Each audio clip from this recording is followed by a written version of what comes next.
batata ba mama bandeko na pesi bino mbote bipa ebiso bozuli baku ya kolanda biso natondisa mine sengwa ko yeba ke boza ebele liboso ba etano na bina ike pona kolanda sembo ndenge tolobaka yoko sembo emission ya lisolo sembo emission ya makanisi sembo emission bitokuta na rapona kobeta masolo etali politique pe masolo masusu matali kita ekolo mbote bipa ibiso bozuli bakwa kolanda biso toza bongo mokolo ya samedi 11 février 2023 il est 21h30 sur Canal King Télévision émission ebandi mbote na ba obozona na biso à travers le monde grâce à YouTube ya Canal King Télévision batata ba mama bandeko Boyei Malamu. Merci na équipe technique Koupar Bola, Mike Kamwaka, Samson Ilunga, Pati Sumbu, Nagim Poutou, le grand maestro. Les autres sur la politique, ils étaient sur la quitte école, les autres sur les talibongo Massano. Et ça les biso passé, Batata Mama Bandeko.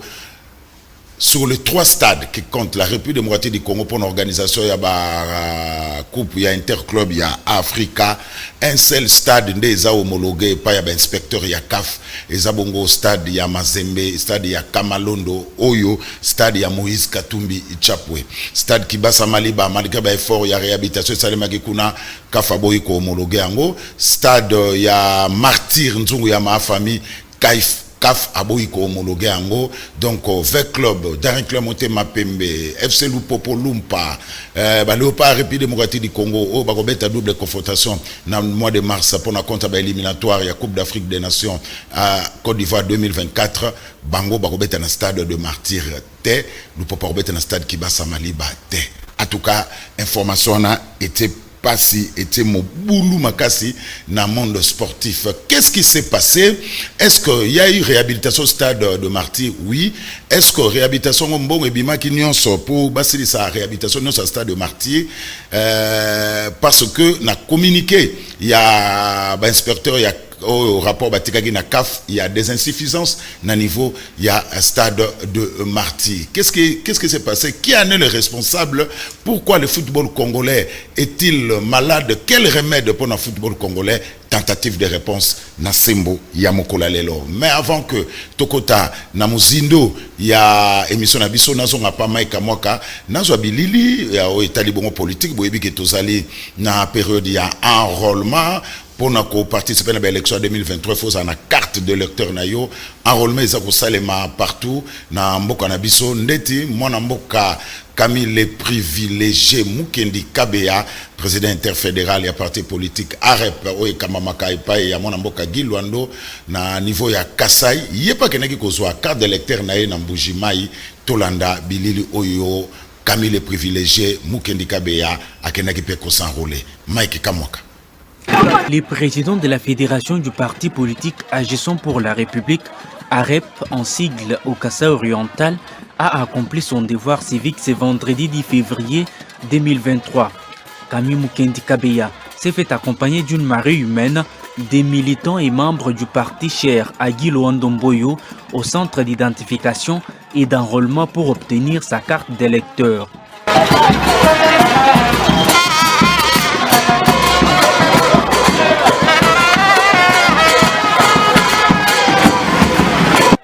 En route, les membres et militants des AREP scandaient des chants et cris de joie au rythme de la fanfare en l'honneur de leur leader.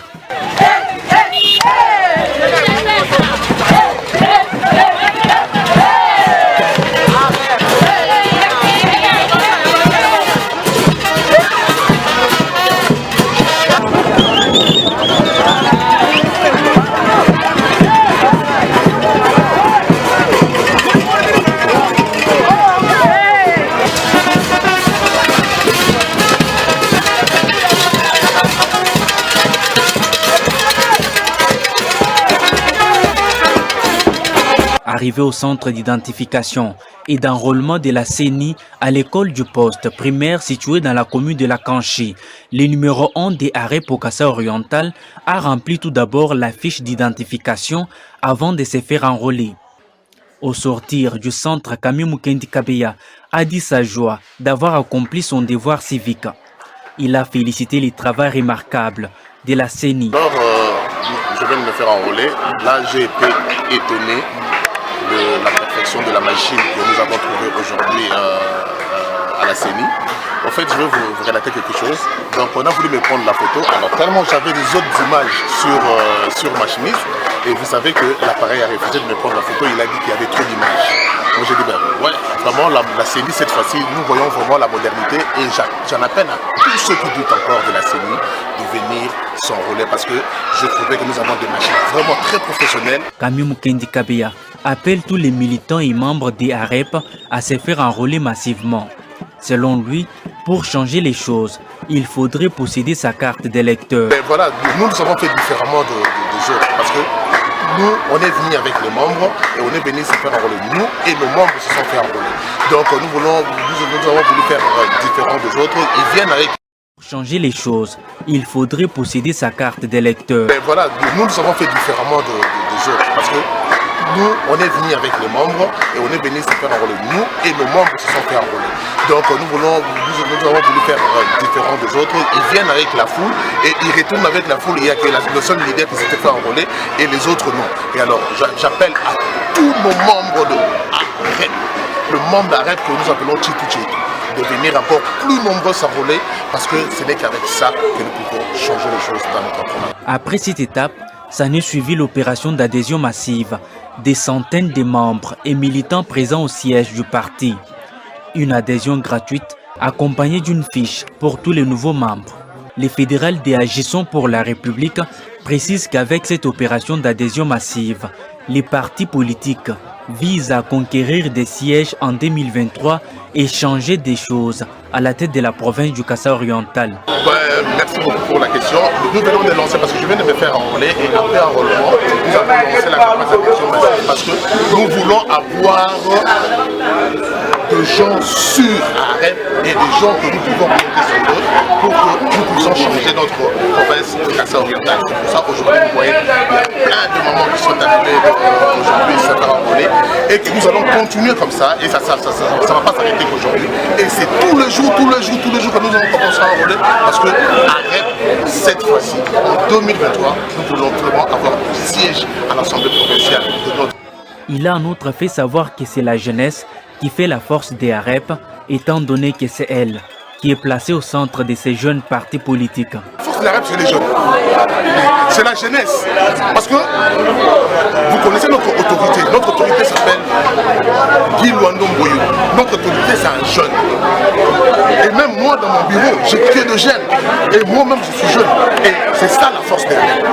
L'AREP, c'est la jeunesse. C'est la jeunesse remontante. C'est la jeunesse qui veut maintenant changer les choses. C'est la jeunesse qui ne veut plus rester de marche-pied des autorités. De marche-pied des politiciens. Aujourd'hui, les jeunes ne veulent plus être des spectateurs, les jeunes veulent être des acteurs. Cette opération d'adhésion massive des nouveaux membres et militants au sein du parti politique Agissons pour la République va se poursuivre à travers toutes les communes de la ville de Mbujimayi.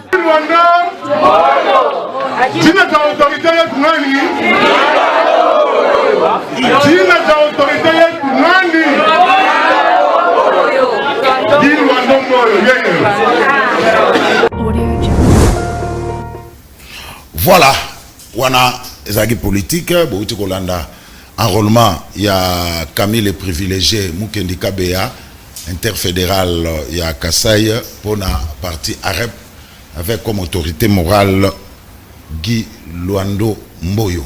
Alors, nalobaki yango sembo ya mokola lelo to la politique té, to la kita ekoloté, sembo ya mokola lelo bino bozola na biso sur TNT, sur Analogie et sur YouTube. Sport. La nouvelle est tombée, la très mauvaise nouvelle d'ailleurs est tombée. Deux stades de la République démocratique du Congo non homologués par la Confédération africaine de football pour un match interclub, il y a Africa. Il s'agit bel et bien du stade Frédéric Kibasa Maliba, il y a Lubumbashi, et le stade de Martine Tsunguyama Famille, il y a Kinshasa. Un seul stade homologué, c'est le stade du tout-puissant Mazembe na Kamalondo. Alors, et soulevé tolé, il y a Kosakanate parce que conséquence, 20 clubs, Dari Clermonté Mapembe, Lupopo, les Léopards, au Barobeta double confrontation pour l'éliminatoire, il y a Coupe d'Afrique des Nations Côte d'Ivoire 2024 au mois de mars contre la Mauritanie, Bakobeta na stade de Martirté. Lupopo Robeta na Kibasa Malibate, malgré l'effort, il y a gouverneur, il y a Okatanga, Jacques Kiaboula, mais le stade Frédéric Kibasa Madiba n'est pas homologué par la CAF. Donc, conséquence, où équipe wana babeta na stade ya Mazembe, ou bakatisa bakebeta na stade ya Masamba Deba. Aux dernières nouvelles, Lupopo dit non.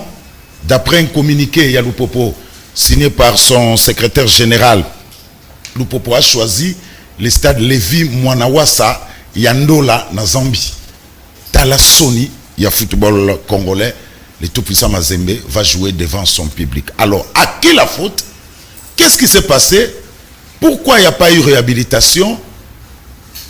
Tentative de réponse na émission à l'élo. Amis téléspectateurs, nous avons plaisir à Koyamba Ludovic.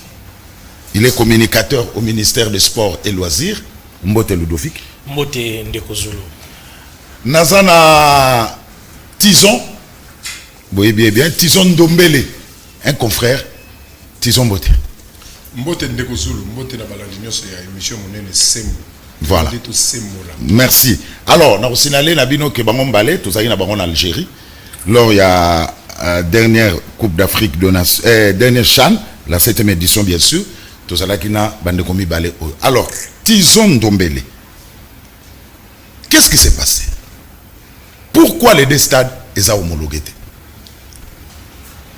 D'emblée, nous allons répondre, c'est parce que et répondre totalement à l'exigence, il y a CAF. En résumé, c'est ça la réponse. Mais, na Rolanda, na bandeli ndenge otolo bake sembo lelo tokoloba politique te tobeta masolo ya masano. Oui. Masano ya mboka fait partie ya politique ya mboka. Au sein du sport, il y a ce qu'on appelle l'encadrement de la jeunesse. Oyo bayi politique oyo mbaka mutongo midi pourquoi na canal presse na sembo pe awa ba betaka le seul encadrement jeunesse kasi jeunesse sango eza vaste jeunesse sango eza petit na kati ya masano yango masano mboka ekotambola raté soki l'état soki trésor public et pesi bango le beau côté masano mboka etambola raté. Donc ça fait partie ya politique ya mboka. Ce n'est pas pour rien na tête. Il y a secteur il y a un politique, il y a tout un ministère réservé pour les sports. Donc ça fait partie, il y a politique ya mboka. Pour la raison que nous répondons d'emblée, c'est que au-delà des efforts, au-delà ya oe salami, tant que l'inspecteur ya kaf baye, batali, bango bayebi, ni ne sengi to kokisa pour stade ezala homologué. Bah stade tout le monde a un de Zulu. À la ligne où vont les choses, bah stade a une salle de fête. Au moment où de Zulu le lobby organiser fête, ce qui a combien d'années de mariage na yo, on lui salle de fête qui toko. Oye bani na bato modèle. Oye bani na bato batongela ko bilamba ki toko oye bata bichilix. Oye bani na ba jano basukulela ko mutuka so télévision na parking libanda. Oye bani na ba cameraman no ba filmera biso poto ba kitoko na bandako. C'est-à-dire oye bani na bato bandenge na ndenge. Na kata salle de fête wana chacun aura sa place. Ce qui n'a kata fête wana bo invité ministre Massano Serge Konde azana sikane ovanda. So na kata fête wana mo invité ba o basukulela ko mutuka bazana sikane mo ba ovanda. Ezana ngo place ba bomba masanga, ezana place ba invité ceux qui ba ki posa ko ça la petit besoin place où faut ba kende bo bongisa nyonso. C'est-à-dire bah stade peut comme un stade de fête. On ne peut pas se focaliser seulement na oyo le place 90 minutes betama. Na pelouse. Na pelouse. Voilà. Oui. Faut être dans la condition bien. Ce qui pelouse naturelle, faut être en bon état pour maintenir un entretien qui tout. Ce qui est synthétique, faut être là oyo bosombi na ba maison est certifié na FIFA. Et ça en bon état. Au-delà de ça, place ba vendre na autour catégoriser place au routier invité na fête na yo. Quand ça rappelle bon la place ba vendre. Public a son bio ya moins cher. Azane sika na ya vendre. Sika on faisait appel na ba condition bien. Biso ba panzi sango. Tout ça mélanger te na roya vendre te place muto na sentiment o ya mona kam mabe ya arbitre o ya so mona kam mabe ya organisation ngako vendre sika wana te.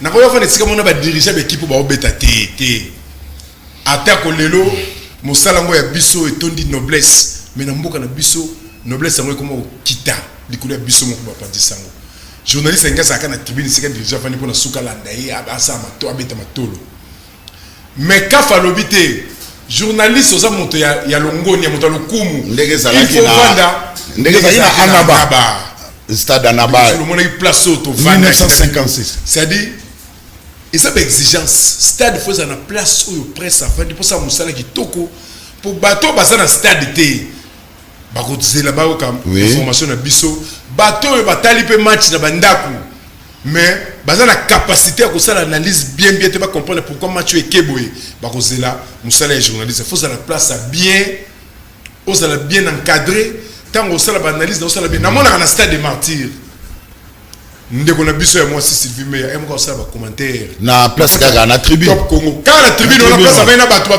ganga na parti na mona Jonathan Masiala osala ba commentaire ya match en direct pembeni ya bato mbule bandi boye pour na bino na mbango. Ce sont des choses oyo etikala sima na mbule leki lelo ekoki ko sa su bongote tango kaf aibisaki biso il faut tout stade na ba conditions sengeni déjà avant ba match et l'équipe ba match international to yabaki na stade de Martyrs le stade a toujours été menacé de fermeture. Ministre étant qui représentait à l'état congolais Serge Konde abundaki akena esika ya ba collègue ne ba ministre ba sanganaka sous l'arbitrage de Mokonzi Mboka na conseil des ministres atalisaki oyo kafa lobi pona stade na biso ba stade nyoso surtout nzuma ma famille stade de Martyrs misolo oyo ba osela musala stade de Martyrs misolo ya poche ya Serge Konde te eza misolo ya trésor public oyo eza na mutabomba yango azela mitindo ya Mokonzi Mboka azela mitindo ya premier ministre azela mitindo uta na conseil des ministres so ba décider nde ba bimisi ba pesi pesa la misala voilà mais gouvernement bimisa ki oyo bimisa ki wana pour stade de comme na image quand même to moni il faut qu'on rappelle na ba imboka ba yebake CAF a rejeté makamunyo so ko oyo eza na stade oteti oyo salami Ezaya munene makasi. Mais il y a beaucoup d'insuffisances. Mais on va les énumérer. C'est ce que j'ai dit. Au CAF a constaté. Il y a beaucoup d'insuffisances. On est à tous au Kosa Hollande biso. Oye salami ezande ya minene. Oye tikali ezamukie. Mais zande ba oyo CAF lobby à chaque fois que RDC te permet ta cabine te pèse cabine mesure de grâce. Boy baba match entre tabo si misala bola la rapongi yambala oyo bosi risati na suka etika linini omoni stade là to suka na noana to continuer là yo parce que on a écrit non homologation du stade de Martyrs. La République démocratique du Congo va solliciter une nouvelle visite d'inspection de la CAF. Non homologation du stade de Martyrs. Le ministre Serge Konde instruit la FECOFA d'introduire un recours à la CAF. La course contre la montre est engagée. Alors, Ludovic, avant Nazwa Estré, il y a Nazwa Estré, il y a Maloba, il y a un ministre Serge Konde par rapport à la décision de la CAF. Alors, Misolo et Bimaki dans l'État. Et Bimaki, Misolo, Nyonso, pour nous la misala stade de Martyrs, Nyonso, tu es Bimaki Ndamoka. Merci beaucoup, Ndeko Zulu, Nandenge, Upesingai Maloba, Awa, Nankatia. Esika oyo wapi fama bana ya Congo bakongomani baza kolanda biso pona kotalisa bango ko éclairci bango na dossier wapi lelo e beti na matoya bakongomani koloba ete pona nini stade na biso ezali homologué te na koloba ete soko moninga na lati même Varese oyo mona lati oyo eza kolakisa ete ministre na biso Serge Konde wapi azali na volonté na posa ya komona bakongomani ba sportif nyonso bazala na kati na kimia azali mutu oyo alukaka kaka intérêt ya nation azali mutu oyo azali koluka intérêt ya public mobimba azali mutu oyo alukaka intérêt na ye moko te lelo likambo ekomeli biso za makambo ya stade na motuna oyo tukotuna ngai soki mbongo epesa maki Ndeko Zulu certains sportifs ezaka seul certain te na kati ya mboka oyo eza na priorité tozali mboka oyo ezali menacé lelo na makambo tali est bitumba ya makasi lo misolo ebele ezali kokende na kati ya ministère ya défense pour koluka moya kocha kimia. Cela veut dire que ceux qui m'ont résolu l'État, même pour pas faire ça Konde et d'une manière progressive. Cela veut dire que Konde azawana teke achama boko ndenge de cotisation tu koloba na poche na ye abimisa mosolo aloba ete esengena si sabakit oyo esengena si sabaled oyo esengena tia tribune ya presse faut ta tribune d'honneur il faut dire non Cela veut dire que l'État et mon gouvernement et mon yebike mosolo on a pesaki na ministère ya sport pour ça la musala l'État est conscient que misala on a senga qui pas konde asali yango ba kitso boko mona lelo esili ndeko zulu ba ministre ebele pe ba leki na kati ya mboka oyo Congo ebele pe ndeko zulu ba senga ki peka basala ki état de besoin na otali ba kitso wana maintenant ni kati moko na bango esenge toza la franc toso na masolo ndenge sengeli nani kati ya moko na bango azwaki atakiti moko achina kati ya stade wana mais lelo ba finga konde ba loba peut-être a détourner mbongo ya l'état que konde azali ko sunga chef de l'état te que konde lelo yokisi population ba sportif nyoso soni konde na yombo chane simbite U23 disqualifié lelo yo ba boy stade Martyr accueilli ba match ya libanda konde na yombo ata bazolo ba yombo le tozo ngata na solo ya coupe du monde ya Qatar 2022 ndeko zulu après 74 to ke ne beta Léopard a beta phase de poule ya éliminatoire ya coupe du monde nyoso yebisanga est-ce que Léopard a la possibilité de mettre premier na phase de poule lelo makamwa barrage ekoya RDC c'est que tu fais parmi les 10 barragistes ndeko zulu wana ezali étape o konde ameni biso mo mosika mais batu ba moni yango te ndeko zulu makambo etalishano konde abetaka bale na stade te konde akotaka na terrain te le gouvernement sache qu'on représente le gouvernement cela il veut dire que non il est au milieu pour subventionner cela veut dire que ceux qui fait qu'on fasse un état de besoin pour ça là akoya comme mon ministère ya sport parce que sous tutelle naie ministre ndé akomema état de besoin on a un conseil des ministres pour pas débattre yango mais tango hier bisi mosolo ba pesibino et que échec et pesami moto sélectionnaka ba entraîneur et ça le ministère ya sport fait qu'on fanda yaka un entraîneur ba jouer pour na le basa la bosse la fait qu'on fa l'organe technique mais ce qui le balingi bazwa kilo nyoso wana charge wana bala sango konde ngana mo jali soli na bango mais fait qu'on fa utai kolobake ya géraki mbongo te mbongo ezala ki gérer na niveau ya ministère secrétaire général adjoint Mangenda alobaki yango abi ya géraki mbongo te mbongo ezala ki gérer na niveau ya ministère pour na chano to uti na gérer fait qu'on fa ya yebi ça fait déjà batango ebele wa FIFA a boté la fait qu'on fa gestion ya misolo parce que fait qu'on fa atalisa ki cupidité na ye na respectaka organe wana mais ça na ba dirigeant misusu na kati fait qu'on fa bato lokola limisa na tanga kombo lokola ba Patu Mangenda moto ko bomba sport na biso lelo ezali Patu Mangenda na ko lobango na miso ya bato moto oyo lelo même sango ya non homologation à stade de Martyr moto ake ko se retrouver na terrasse akomela masanga akosepela akoyebisa konde na kolakisa yo na koyebiso bo solo awa pena koloba ete moto azali ko bundisa o azali vision mokonzi ya mboka et ba dirigeant wana ba ila bolembu ya kosakana te tango kaka okoka lisolo ya mbongo ebimi omoni chimanga bimisi mayele nyoso azalaka na yango omoni beja bimisi mayele omoni Patu Mangenda bimisi o azali kaya ko expliquer on ne basalaka makame quand il s'agit de projets ba initiative koluka moyen ko bimisa sport na biso na kati ya impasse ya ba difficulté foot na biso ke ne liboso okoka Patu Mangenda na kati wana kozala te Patu Mangenda se permet même ya ko s'attaquer na ministre un représentant du chef de l'État Patu Mangenda basali bato na koloba ete basali na sima ya ba menoir oza ko mona ke non ça na biso ça homologué te ce sont des gens qui combattent la vision du chef de l'État Patu Mangenda mtabai bosa la centre de médias te na stade de Martyr naza ko yebiso eloko moko est-ce que oyebi ke ata lelo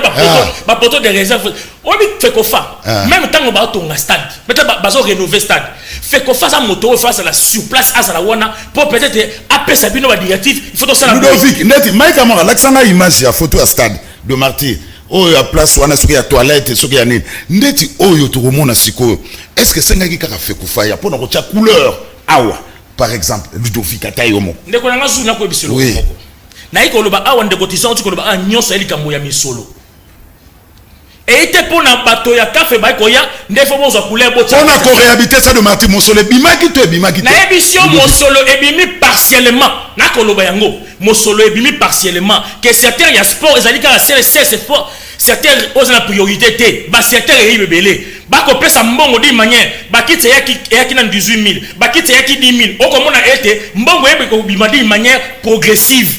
Donc cela veut dire que babimisi mbongo nyoso te entreprise o esa la musala jusqu'à présent de kozulu nano epesi biso clété le bien te musala esili Ça veut dire que stade déjà un chantier. Et pour ça, même temps qu'à faillir, qu'à coûter stade na biso na chantier. Merci Ludovic Soukananwana, parce que le stade de Marty est homologué, mais le ministre des Sports demande au président de la FECOFA d'introduire un recours à la CAF. Serge Condé veut obtenir la levée de cette interdiction formelle exigeant la fermeture du stade aux rencontres internationales. Il rassure que le gouvernement va tout mettre en œuvre en déant 30 jours pour que ce stade remplisse le minimal de conditions en vue d'une nouvelle inspection de la CAF. Les exigences de la CAF portent sur la qualité des équipements, de l'heure de jeu, la zone réservée aux spectateurs et aux médias, ainsi que d'autres structures connexes. Le plan de rénovation du stade de Marty doit être basé sur une architecture moderne, un design contemporain et des matériaux de qualité. Disons avant de Maïka Mwaka, tout soit intervention, il y a un ministre Serge Condé. A lancé une modernisation partielle du stade des Martyrs. Il faut que les Congolais arrivent à comprendre que le financement sur le stade des Martyrs n'est pas complet. Mais nous y allons étape par étape parce que l'important était d'abord d'arriver à homologuer ce stade qui était fermé et ça faisait longtemps. On ne pouvait pas rester dans un grand pays comme la RDC, un grand pays du football, sans aucun stade homologué. C'est pourquoi on a eu à travailler d'abord sur le stade des Martyrs, selon les cahiers des charges de la CAF, mettre l'aire de jeu en place, moderniser les vestiaires, tout ce que là a retrouvé sa place. Il y a des petits soucis avec la FECOFA. On vous accuse d'avoir détourné la trousse médicale. Qu'en est-il au juste? Cette fédération, la FECOFA, que je respecte beaucoup parce que c'est notre organe technique, ce que la FECOFA raconte, c'est du mensonge. Plus de 20 000 $ pour la partie médicale de la sélection CHAN. Et on leur a remis, on a donné aux médecins de l'équipe nationale. Pendant leur séjour en Algérie, ils nous ont fait un message dans un texto signé secrétaire général de la FECOFA, M.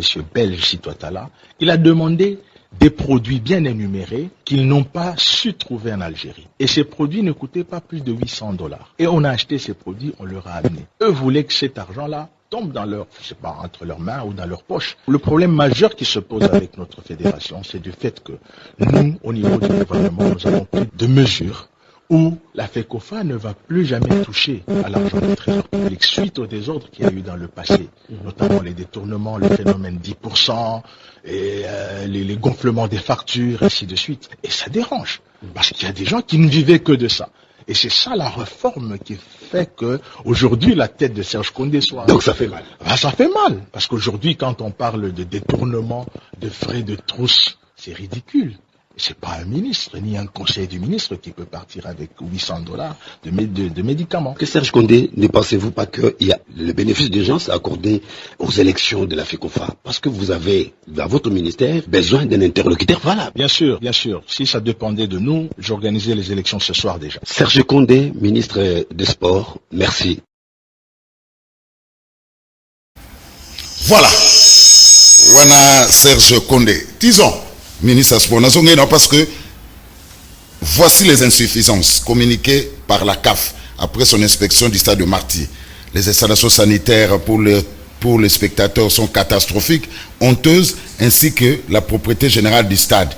L'installation des sièges individuels pour les spectateurs n'a pas été faite conformément à l'attention correcte requise. Les équipements audiovisuels du stade sont anciens et obsolètes. Les sièges individuels VIP ne répondent pas aux normes. La zone de travail des médias est inexistante. Le stade ne dispose pas d'une salle de travail pour le média. Les travaux effectués dans la tribune de presse ne sont pas satisfaisants et nécessitent une évaluation professionnelle. La tribune de presse doit être couverte et occupée par une position centrale prise na Wi-Fi. Wi-Fi. Dans centre de presse Souka. La salle d'antidopage est ancienne. Le stade doit être pourvu d'une infirmière pour les joueurs, d'une infirmerie pour les joueurs, les officiels. Cette dernière doit être dotée de matériel exigé par la CAF. Le stade ne dispose pas de salles de soins pour les équipes et officiels. Mauvais alignement de caméras, pas d'entrée dédiée aux médias depuis l'extérieur. Le stade n'a pas de salle de conférence de presse. La salle indiquée pour la conférence est à très mauvais état et ne répond pas aux normes de la CAF. Terrain de jeu, Koulobaté. bit de rechange Kolobate, mat Kolobate. Un éclairage horizontal minimum de 12 000 lux doit être fourni sur tous les terrains. Vestiaire Kolobate, avoir au moins 21 sièges et casiers. Installer un sol anti-dérapant. Voilà. Installer une lumière unique. Alors voilà, il y a beaucoup d'insuffisances. Au stade de Martyr, disons. Je me répète. Je me répète. Ni ne sait pas, oh, énumérer, oh, salémité. Ni ne salemi. Oui. Au Moni, avant, tant au stade des Aguilles de Bosso, menacé de fermeture. Oui. Avant, on sous mesure de grâce, pas autorisé toi à acquérir un match. Le ministère des Sports, c'est-à-dire l'État congolais, qui est le sponsor numéro 1, Yamasa, Namboka Nabiso, à se référer à un organe technique. Quels sont des éléments pour l'instant, pour une mesure de grâce, toi accueillir un match? Ça a été bien énuméré. L'air des jeux, lumière. Il y avait 3 éléments fondamentaux. Ok, ceux qui on peut vous permettre d'accueillir un match. Entre-temps, continuer à travailler. C'était ça. Et Kafandimaki, ministre Saliango, lumière est qui toko. Lumière est qui toko. Pelouse est qui toko. Au moment ma maison où est certifiée, ma maison de vente, ma pelouse est certifiée par la FIFA. Ndegozulu, au moment Bale Lelo au monde, c'est l'un des grands business au monde qui demande des sommes colossales. Et puis il y a un cercle, il y a Batou Oyoba se réunit ça autour de ce business où chaque partie s'est donné et puis tirer après. Moi, je mesurer la pelouse synthétique. Je vais certification de FIFA. Ceux qui ont une pelouse, ils ont la même qualité dans la maison de Teka. Oui, on tient un stade. Un inspecteur à Kafaouya pour l'inspection. Alors non. À tes états, il y a bien. En fait, il faut sommer dans la maison, on va la kissi. Oui, il faut sommer dans la maison, il certifié. Parce qu'après cet achat, il y a des pourcentages qui circulent, non? C'est la même chose. Tant que vous êtes dans la compétition internationale, la Cannes, la Chan, un journaliste, si tu es accrédité, avant le début de la compétition, tu as dans la liste de tel ou en collaboration avec la compétition, non, organisation, non? Oui, vous avez le choix. Si vous prenez mon tel ou tu as le choix. Et ça, parce que travailler en collaboration avec Bango, tant que vous avez logé, vous avez informé que non, parmi les journalistes accrédités, des gens qui sont invités par l'organisation, vous avez logé dans tel ou on s'est dit, ça les promotion à travers cette organisation. Tant que vous avez la kuna, Bango peut avoir un pourcentage. C'est ça la logique du business. Mais on a aussi droit à commis sur place, on a hôtel, on a place, mais on a dans bonnes conditions. C'est ça la logique. Yango a Salemaki, na Lubumbashi, na stade Kibasa, malgré les efforts, malgré Kiaboula Sali, gouverneur, tout le monde est Sali, mais bataille c'est que non, pelouse oyo, va poser un bien et puis il y a qualité au stade Nabino, c'est un match au Bolingibo Yamba et Sengité. Il faut pelouse, il y a un niveau, il y a 3e niveau, 4e niveau stade, na stade. Bino Botier est 2e niveau, c'est-à-dire il y a un niveau de match au Bino Fibo accueillir. Pour accélérer les travaux, pour un match, il y a interclub, le club le Popé il y a club Moussoussou, il y a un club parce que c'est le stade de l'État. Mais pelouse Botier, il y a une qualité, mais depuis il se réfère qui n'a pas experté, il se réfère qui n'a organe technique orienté vers expert au bago et débino pour Botier bien une fois pour toutes. Pour attention que Botier qui a qualité bien. Si vous avez une maison certifiée à FIFA, non, et loko mozo zanga pour akara vous bandez la mon place. Et nous le bateau va remettre en cause Missale Salemaki. C'est-à-dire la même chose avec le stade des Martyrs. La CAF n'a pas remis en cause Moussala Nyoso et Salami Otozo mon image comme il est là. Mais Ndegozulu, oza sembo, tout le peuple n'a pas solo. Au moment où tout y Serge Kone.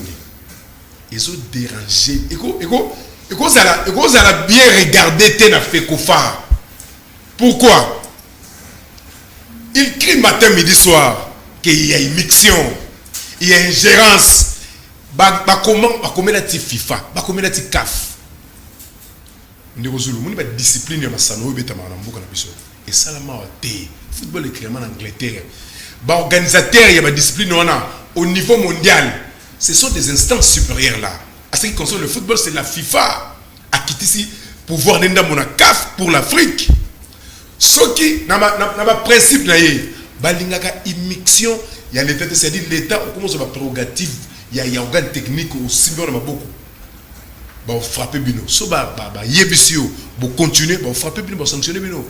Si le football n'est pas pratiqué dans ce pays, le football restera pratiqué un peu partout. C'est le sport roi.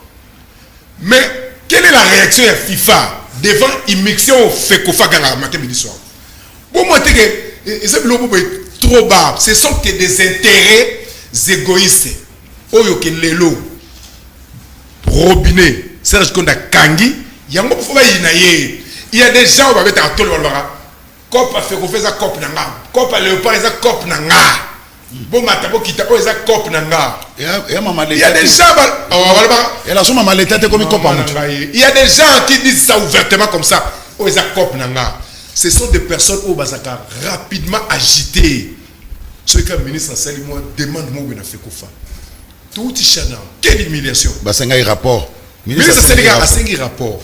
2 personnes pendant que na niveau senior sur le plan local niveau tozana ngoto kenen on chaniser ngote pendant que nous comptons sur la jeunesse équipe de U23 tout le monde nenge bête qui algérien wa c'est dit bazo promettre va venir mais entre temps l'organe technique ministre ya ça musala fait ko faté à ça musala secrétariat à l'un de la 15 jours bazali na dossier litigé comment faire pour contourner ou soit comment faire pour éviter ces cas. Ce n'est pas au ministre de faire ça. Pendant que le ministre Touni, est-ce que je peux avoir le rapport? Quel est votre point de vue en tant qu'organe technique? Et puis, pendant que Touni a tout tout soutenu, na cercle décisionnel il y a Mboka, tous quand même moyen tout soutenir bano amitié. Tout que ce une règle administrative. Et ça nini? Ndegozulu rapport au tangi bisonyos. Économie tous médical. Et comme on a tous médical, tous quitté, tout le monde a tous rapport pas possible pour la chaîne en moi. Organe technique. Bon, bah répondez techniquement. Et comme tous médical, bon on a tout le monde a quitté. Qualité ba mayo, ba personne so ba varese à qualité biso de senga quitté na. Zambenanga. C'est-à-dire la bière de notre équipe nationale. Abimisi Kaka demande à FECOFA. Aux équipes transmis par le ministre.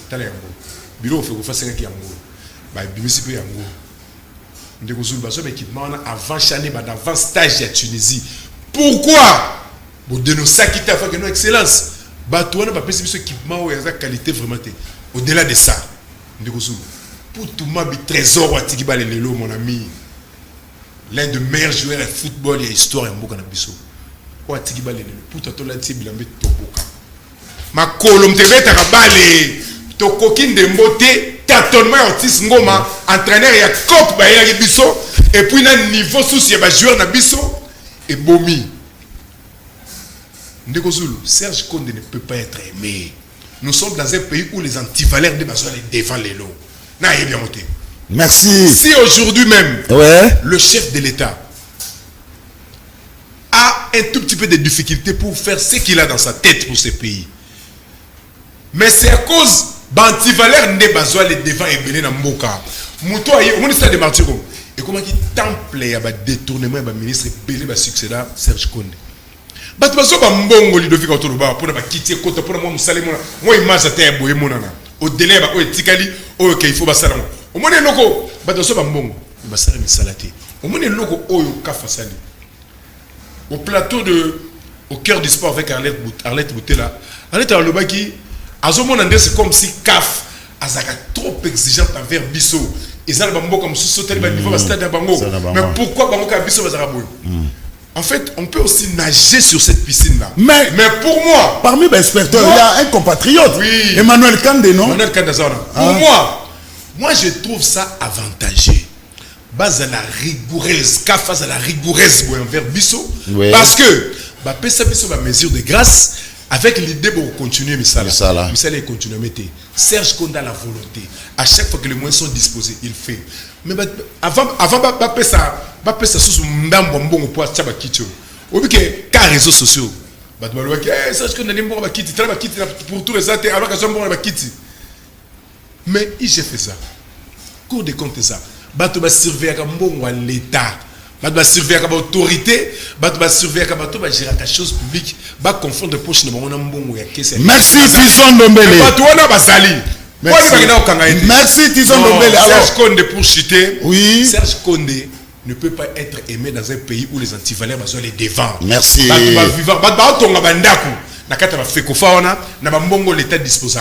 Et puis la FECOFA, le football, c'est le sport, c'est la discipline qui dérange l'organisation. Il y a sport dans Mboka Nabiso. C'est une discipline budgétivore. Oui. Déjà dans le budget Mboka d'une manière générale. Par il y a sport, ce sont des miettes et c'est un pourcentage moins moukier. Mais dans moukier on se trouve dans le football nazoka par du lion. Mais où sont les résultats aujourd'hui? Résultats athées. Mais dans le sport des combats, Serge Konde fait plus de 42 médailles. Différentes médailles. Or, argent, bronze, sous Serge Konde. Merci, Tison. Alors, Ludovic, il y a des gens au Bazolo Bango que Serge Konde doit rendre les tabliers. Il y a des gens au Bazolo Bango que, heureusement, le chef de l'État m'a dit qu'il y a un remaniement dans le gouvernement. Bazan a besoin de soutien à Serge Konde, ministre sport. Mais c'est lui-même le chef de l'État qui détient secret parce que Serge Konde a yombo na sport congolais. Toto a humilié na Chan. Tokenda Coupe du Monde U23 disqualifié. Les Losouk à la yombo l'issoussou deux stades non homologués par la Confédération africaine de football. Comment expliquer deux stades il y a l'État et ça non homologué mais stade privé. Il y a Moïse Katumbi ça homologué. Comment expliquer cela? Vous avez quelque part vous en a raison. Au bas de Konanga Ludovic. Ndekosulu, je pense que ce qui te lukito qui n'a pas débat peut-être il y a quoi s'attaquer dans le stade de Mazembe. Les alliés débat mon terre à terre. Et répondre à la norme internationale. Non, n'a pas norme internationale. Ça veut dire que au moins il est politique hein. Et ça c'est quand nous se faut politiser. Ce qui est l'autre peut-être stade de Mazembe ndimi ko zo ba clé bébé takuna. Moi je pense que surtout le game, et ça peut, ça veut dire que je trouve que ça coûte chance. Il y a tant mieux. Mais Serge Konde a un rôle très important. Il y a jouer dans le régime. Il y a Félix Antoine Tshisekedi Tshilombo. Trop de yombo. Le problème ce n'est pas question d'échec. Konde n'a jamais amené l'échec dans le régime. Il y a Tshisekedi. Ça veut dire que il y a trop des antivaleurs aux alliés qui régner dans la fédération Nabiso. Le lot FECOFA est comme le corps organe moko elingi et soit place à ministère. Ça veut dire qu'ils se permettent même de gueuler sur un ministre de sport. Ils se permettent même de le col à côté de makambo Nabiso toko sala de manière que a échoué dans le mandat naïe. Est-ce que ceux qui lui parlent le est poli? Ceux qui le léopard ils allaient humilier la Chan. Est-ce que vous allez humilier Serge Konde? Toi vous allez humilier Nation Mobimba. Dans les que les Congolais ne l'ont pas fait la mise. Parce que beaucoup de choses ils allaient charger le colo à Serge Konde. Mais en réalité, ce monsieur-là ne cherche que l'intérêt du peuple. Plusieurs fois, le président de la République a été à Stade Ouana. Dernièrement, le président a été dans match Oyo, il fait tomber contre Maroc. Ayaki na match contre Madagascar. Na match ya Souka ya phase de poule contre Bénin. Combien de fois le président de la République a félicité le ministre des Sports par rapport à travaux et ça mis na stade de Marty? Mais les gens se permettent de dire que non, Motoana Zali ko aider chef de l'État, Motoana Zali Moto Moïse Katumbi, Motoana Zali ko permettre que chef de l'État qui ne libosoté. Mais mon frère, ne ko souto so ki ndezonga. Na ina na kota na na spé mususu. Vous savez combien de fois aujourd'hui la tête de Serge Konde est Luka même à niveau à Katanga? Parce que Serge Konde a accepté aujourd'hui, parce qu'il a vu qu'il y a un président de la République, du nom de président de la République, Félix Antoine Tshisekedi, qui a la vision. Vision des alliés à Serge Konde a continué la vision, a continué l'union sacrée, parce qu'il est parmi les piliers à Bato Oyo, Basalete union sacrée et fan d'Alelo. Serge Konde n'a pas intérêt à trahir Félix Antoine Tshisekedi Tshilombo. Serge Konde était là, avant tout, il est d'abord député national. Élu à Sakania. Doublement élu. Même provincial Kakaye. Ça veut dire que Serge Nkonde a travaillé non seulement pour l'intérêt naïe, mais il travaille pour l'intérêt du peuple. Et le président de la République l'aime pour ça. Ce qui bat bazo kanisa que Konde a trahi Félix balonga makanisi wana. Que pour ça, il y a Serge Nkonde, c'est de voir le président de la République, Félix Antoine Tshisekedi, a réussi mandat naïe. Non seulement réussi mandat naïe, mais aussi ça l'a relu en 2023, même au niveau de Okatanga, parce qu'au niveau de Okatanga, il n'y a aucun candidat qui a la popularité de quoi Serge Konde a habité. Serge Konde a porté Félix Tshisekedi dans son cœur. Aux Aleki Nabiso na Sakanya. Tant que Tokena qui Makambuka, il n'y a pas Oya Kolobela Makambo Italie, 145 territoires. T'as de milliers de personnes au Bayaki. Parce que Bayoki Samuel Serge Konde a mené un candidat au choix. Le candidat merveilleux, un candidat unique du nom de Fachi Béton.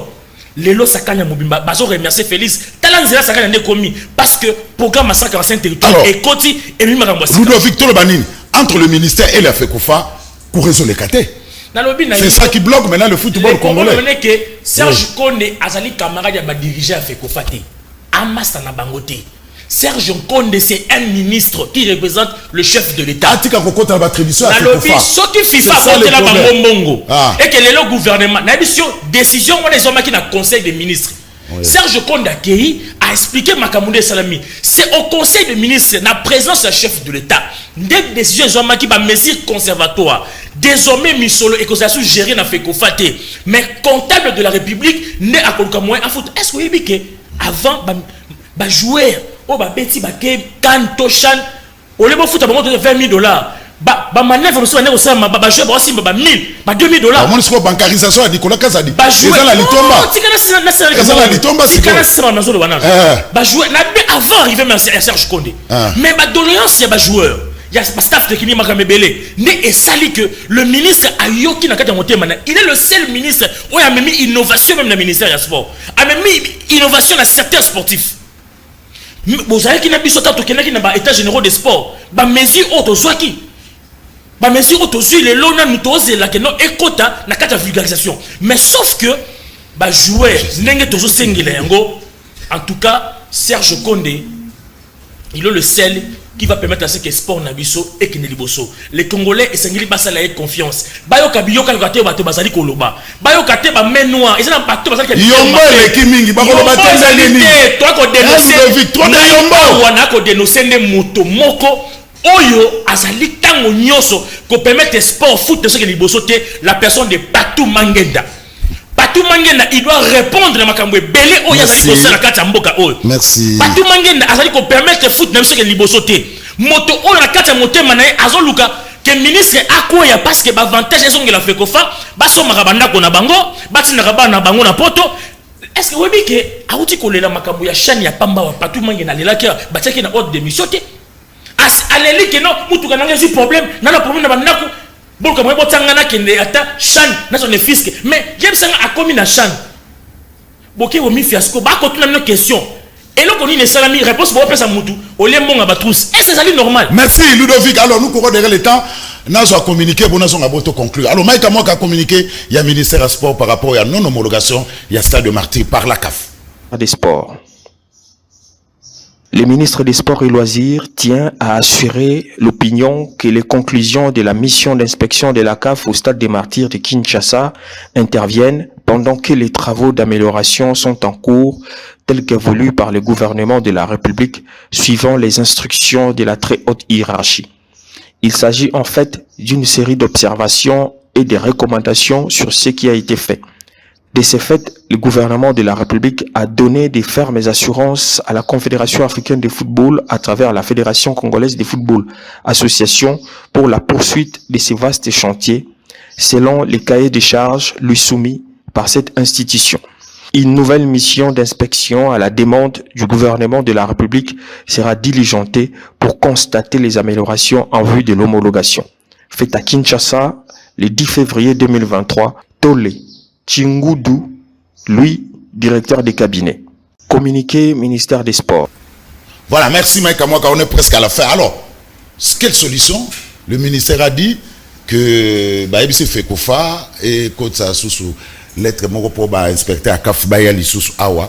Alors, quelle solution pour le moment? Entre-temps, mais ezali avec club Daring, on ne sait pas. C'est à la FECOFA de communiquer na niveau ya CAF na Léopard. Entre temps, Lupopo a sengi avec Anae na stade et a levi Mwanawasa Yandola na Zambie. C'est vraiment un désordre, c'est vraiment une honte pour la République démocratique du Congo. Alors pour conclure, Nabani na Otiso.